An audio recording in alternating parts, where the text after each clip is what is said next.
Hello everyone, তোমাদের জন্য একটা বিশেষ খবর যারা এসএলএসটি বা আপার প্রাইমারি প্রস্তুতি নিচ্ছ তাদের জন্য নিয়ে চলে এসেছি এই সেশনে। একটা খবর তোমরা জানো যে একটা নোটিশ সকাল থেকে ভাইরাল হয়েছিল, পরে জানা গেছে সেটা ফেক এবং তারপরে আবার একটা প্রপার নোটিশ আপলোড হয়েছে।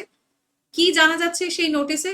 খুব ইম্পর্টেন্ট একটা বিষয় যে counselling for the post of assistant teachers in connection with first SLST for upper primary level classes কত সালের? 2016 সালের। 2016 সালের যে কাউন্সিলিং গুলি বাকি রয়েছে সেই কাউন্সিলিং গুলো কিন্তু শুরু হতে চলেছে এবং কবে তার ডেট দেওয়া হয়েছে, তার ডেটটাও মেনশন করা হয়েছে 21শে জুলাই।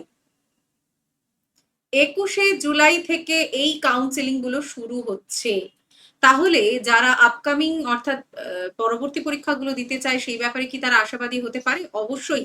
আমরা যদি সার্বিক পরিস্থিতির দিকে চোখ রাখি তাহলে দেখব যে একটা নোটিশ অলরেডি চলে এলো, যার মাধ্যমে আমরা জানতে পারছি যে আপার প্রাইমারির যে যারা ক্যান্ডিডেটরা ছিলেন, যাদের এখনো নিয়োগ হয়নি, তাদের কাউন্সেলিং শুরু হতে চলেছে। এবং কিছু সমস্যা হয়েছিল, যেমন বিভিন্ন স্কুলে কাউন্সেলিং এর পরে জয়েন করতে গিয়ে দেখা গেছিল যে সেখানে সেই পদগুলো আর নেই, ইত্যাদি নানা সমস্যা ছিল, যে কারণে বহু পরীক্ষার্থী, যোগ্য পরীক্ষার্থী তারা কিন্তু তখন চাকরি পাননি। তো 2016 সালের লাস্ট কাউন্সেলিং হয়ে যাওয়ার পরেও এই সমস্যাগুলো রয়ে গেছে এবং বলা হয়েছিল যে ওয়েটিং লিস্টেও যারা রয়েছেন সেখান থেকেও কাউন্সেলিং এর মাধ্যমে নেওয়া হবে।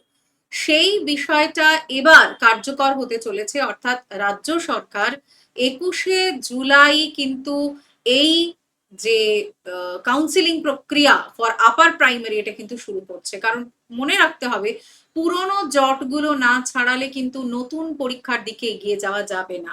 এবং এটাও মনে রাখতে হবে যে পুরনো জট ছাড়ানো চলছে, আপার প্রাইমারির অলরেডি নোটিশ দিয়ে দেওয়া হলো এবং আমরা জানি এসএলএসটির ক্ষেত্রেও ভেরিফিকেশন অলরেডি স্টার্ট হয়েছে এবং তারপর কাউন্সিলিং এর বিষয়টাও খুব তাড়াতাড়ি শুরু হয়ে যাবে। এই বিষয়গুলো কিসের দিকে ইঙ্গিত করছে?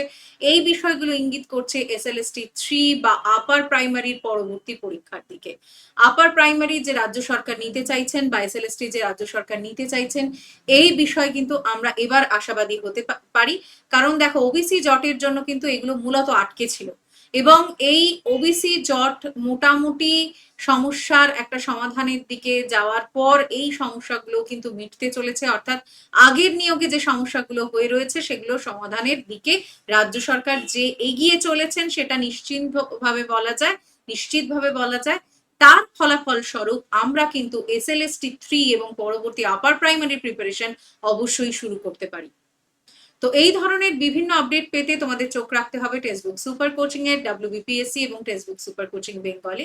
আমরা একেবারে যেটা অথেন্টিক আপডেট হয় সেটাই তোমাদের জন্য নিয়ে আসি এবং এসএলএসটি ও আপার প্রাইমারি সংক্রান্ত সমস্ত ক্লাসেসও তোমরা পেয়ে যাবে, ওয়াইটি সেশন, তার সাথে পেড ব্যাচ অবশ্যই তোমরা টেক্সটবুক সুপার কোচিং এ পেয়ে যাবে। এই মুহূর্তে একটা অফার চলছে, মাত্র 999 এক বছরের সুপার পাস লাইফ তোমরা পেয়ে যাচ্ছ। এবং তোমরা জানো যে সুপার পাস লাইফ আমাদের কিভাবে দেওয়া হয়, একটাই সাবস্ক্রিপশনে সমস্ত কোর্স, অর্থাৎ আপার প্রাইমারি বা এসএলএসটি বা অন্য কোনো পরীক্ষা, গ্রাম পঞ্চায়েত, যার জন্যই তুমি বসো না কেন, একটাই সাবস্ক্রিপশন। অর্থাৎ আমরা কিন্তু আশাবাদী হতে পারি আপার প্রাইমারির জন্য লাস্ট এই 21শে জুলাই এর কাউন্সিলিংটা হয়ে যাওয়ার পর 2016 সালের জটগুলো অর্থাৎ সমস্যাগুলো সমাধান হবে এবং পরবর্তী এসএলএসটি যেটা একটা আমরা আশা করতে পাচ্ছি পুজোর আগে বা পরে, অক্টোবরে বা আগে বা পরে, এই বিষয়টার দিকে কিন্তু সদর্থক একটা পদক্ষেপ এটাকে বলা যেতে পারে।